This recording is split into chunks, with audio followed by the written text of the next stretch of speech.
Hello, students, or I should say colleagues, because I know that you are working to be writing teachers and professors, and some of you already are.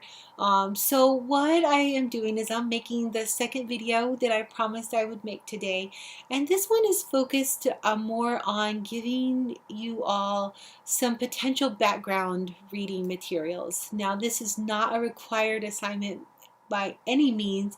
This is just something to give you food for thought, books for you to check out, do interlibrary loan, articles for you to find at our library that, when you have some spare time and you're interested in building your theoretical background to go with your teaching practice, that I just wanted to recommend to you and talk to you about a little bit.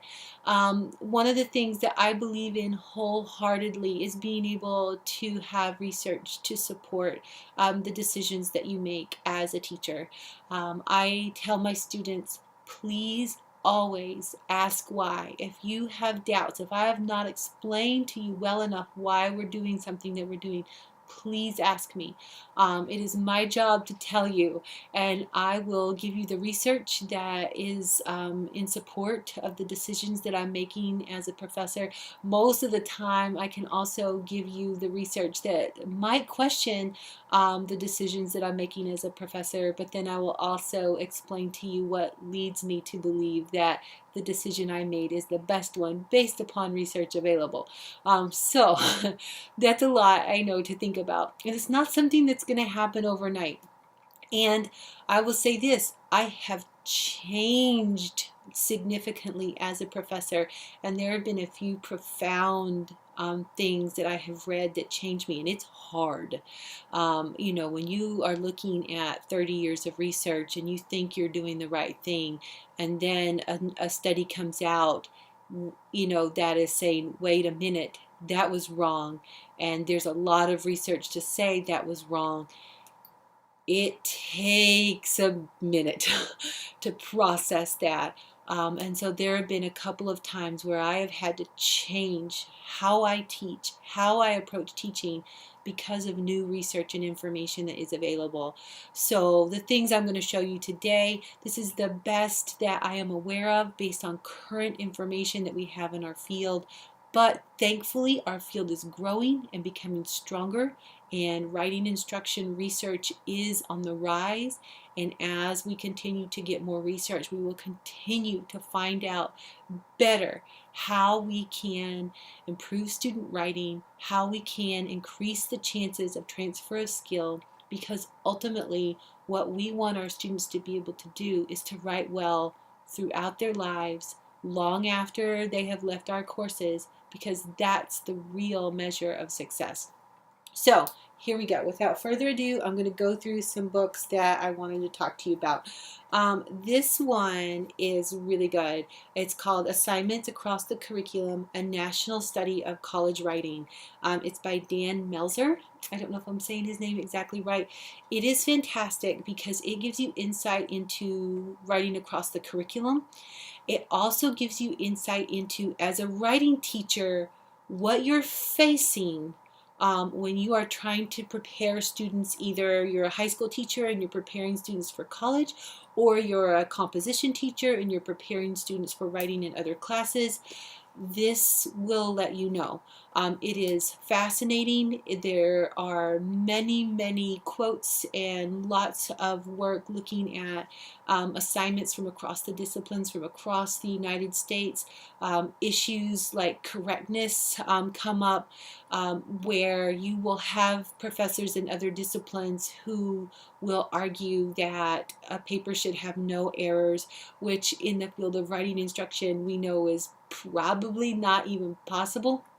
And the interesting thing is, in my work with writing across the curriculum, it's really tough because sometimes the professors who are the most upset about errors are actually not even correct themselves about what constitutes an error. Correctness is something that changes depending upon the situation, which makes our jobs really tough. But this will give you some insight into that, and prepare you for writing across the curriculum, or writing in the disciplines is another term that we use to talk about that.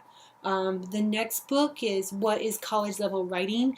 This is volume 2. There's volume 1 as well. These are very good. They are available via, I should say, all of these are available via interlibrary loan, so you don't have to go out and buy these. I have volume 2.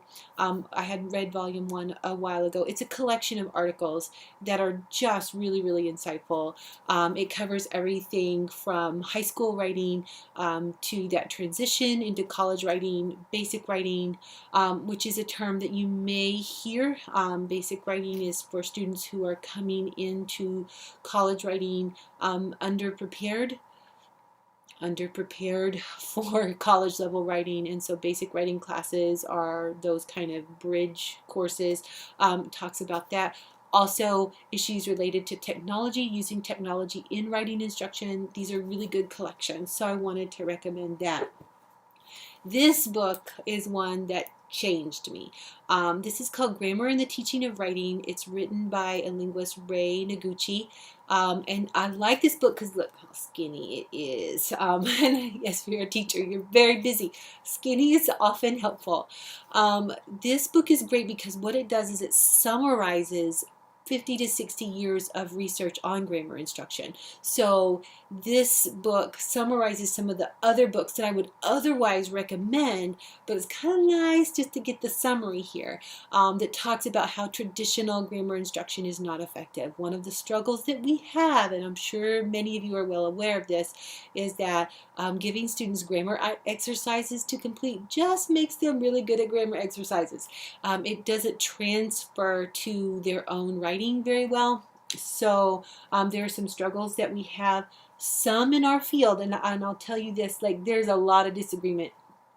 I am in the middle, so I feel like I'm a reasonable person to listen to because I'm kind of in the middle in the great grammar debate.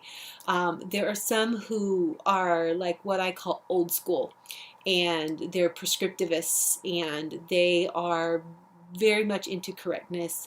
They will sentence diagram and be very, very traditional when it comes to grammar instruction. There are some who have taken the research that we've seen that says that traditional grammar instruction doesn't work very well and have just said, well, the heck with it. I'm not going to teach any grammar, and there is research to support this no grammar teaching. The idea is that you just have students write enough and read enough, and those grammar issues will start to work themselves out. My opinion, and this is only my opinion, but it's based on, as you know, 20 years of experience, is that somewhere in the middle is best. And Ray Noguchi approaches that, and I think that's why this spoke to me so much. And he argues for what's called a writer's grammar, where you just focus on errors that are the most highly stigmatized in a very practical way. I highly recommend this. Another book that kind of helped change me is this. This is called Rehearsing New Roles by Lee and Carroll, and How College Students Develop as Writers. This is fantastic because it looks at issues of transfer. It also looks at the way writing is a big hot mess when it comes to learning. So one of the things that I want to emphasize from that book is that you can have students who are leaving your class and you're like, these students are solid writers, and then they can go on into other classes and their writing skills will deteriorate significantly. There's a lot going on. One of the things that we found through research, and I'll talk about this a little more when I talk about Doug Downs and Elizabeth Wardle, but one of the things that we found is that students don't see the connections. So I'm giving them a writing assignment in my class, and I'm making them go through a writing process, and we're doing peer review, we're doing all these good habits, and then they get into their biology class and all that's gone out the window, and they're writing it at 2 a.m. the day before. And even if that doesn't happen, most of the lessons that I'm teaching them are going out the window. And so one of the things that is important is to always try to make connections to prior writing and learning experiences to build a good writing assignment, but that's a lot of work that we have to do to educate everyone on that idea. The other thing that happens, and there's nothing we can do about this, is that when students encounter difficult content, their writing skills deplete. It's temporary, but basically the cognitive load of the content is so hard that they actually start making mistakes in their writing that they would not otherwise make. The only thing that we can do is be patient. Unfortunately, patience is not a virtue of many professors, so this becomes a struggle. But I think it is so good if you are in the field of writing or writing instruction in any way to know about this research and do our best to spread the word. The other book, for those of you who are interested in teaching online, this is an excellent book. It's by Beth Hewitt and Christina Eman, and I know Beth Hewitt a bit. She is fantastic. She is one of, I guess, the founding kind of theorists in terms of let's take online instruction seriously and let's look at some research and let's do it well. And so I love her work. I believe in online instruction so much. I think it works great for many students, especially students like me who are introverted and learn best when I have time to sit and process and think. I want to recommend this journal. This is College Composition and Communication. This is the leading journal in the field of writing instruction at the college level. You can just browse through it in our online library. Look for some articles that stand out to you. A few things that I don't have in front of me. I want to talk about a book, and I lost this book in my last move from Oregon to Maine, but it is one that I cannot recommend enough. It is a book by an author named Mina Shaughnessy, and the book is called Errors and Expectations. Everyone I've ever met who teaches writing and has been trained well in teaching writing has had to read that book. So I'm making sure it gets on your list. It's really very much focused on basic writers, so students who are in college but not writing at the college level, but it applies across the board. And what she did was she studied student error, and she explores reasons behind those errors.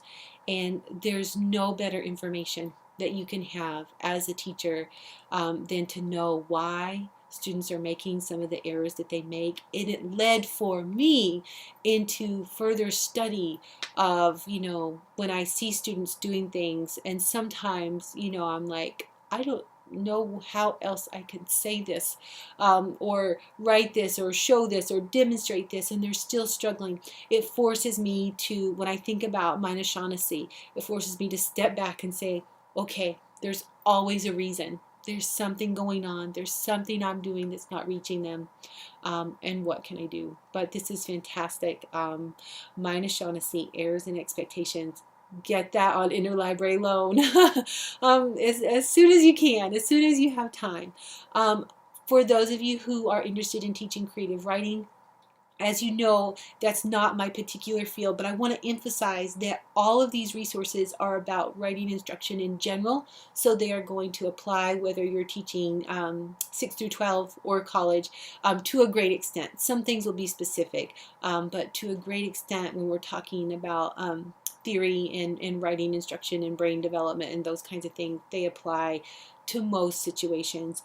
But I wanted to, this is something specific to creative writing. It's a journal called the Journal of Creative Writing Studies. It is peer reviewed. It examines teaching, practice, theory, and the history of the field of creative writing. That's a good one. And then last but not least, I wanted to share with you an article that has kind of changed things in our field of late. It is an article written by authors Doug and Elizabeth Wardle. It was published in June 2007 in the journal College Composition and Communication. But this is the article. It's called Teaching About Writing, Writing Misconceptions, Re-envisioning First-Year Composition as Introduction to Writing Studies. It is available in the Shapiro Library, full text in the databases. Please check it out. It's the one that said, wait a minute, in 2007, that said, wait a minute. We know what we've been doing is not working that well.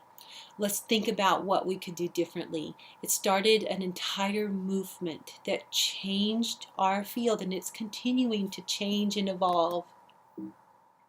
Um, and I think that it is worth a look. And I'm sorry, my computer just went to sleep. I went on so long talking. I hope this was helpful. I hope that you can check out maybe even one of these over the next month or two. And please know it's just my list, my recommendation, and it's not required in any way by this course, but it will help you as you continue to grow and learn as a teacher, and you continue to work to build your teaching resources. The more you can read, about theory, it's going to help. I like to tell my students that I always knew that I was in the right field because I can read scholarship and research on writing instruction like I'm reading like a crime novel. I love every bit of it. I'll read it while I'm eating my cereal in the morning if something new has come out. So that is my bias. I don't expect you to have to read these while you're eating your breakfast. Eat your breakfast, but I do think these can be helpful, and I hope that you find one that speaks to you. I know many of these have spoken to me and have changed me, and sometimes change hurts, but always I feel it's for the better.